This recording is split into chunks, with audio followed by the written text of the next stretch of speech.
মদিনার পার্শ্ববর্তী একটি এলাকায় একজন মহিলা মৃত্যুবরণ করলে অপর এক মহিলা তাকে গোসল দিতে লাগলেন।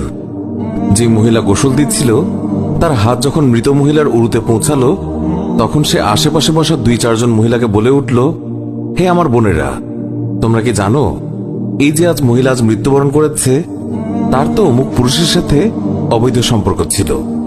গোসল প্রদানকারী মহিলা যখনই এই কথা বলল, অমনি সাথে সাথে অলৌকিকভাবে তার হাত মৃত মহিলার উরুর সাথে আটকে গেল। পাশের মহিলারা ওই মহিলার হাত ছুটানোর জন্য অনেক টানাটানি করল, কিন্তু কিছুতেই ছুটাতে পারল না। বেশ জোরাজুরি করাতে হাতের সাথে উরুও চলে আসতে লাগলো। এইভাবে অনেক সময় অতিবাহিত হতে লাগলো।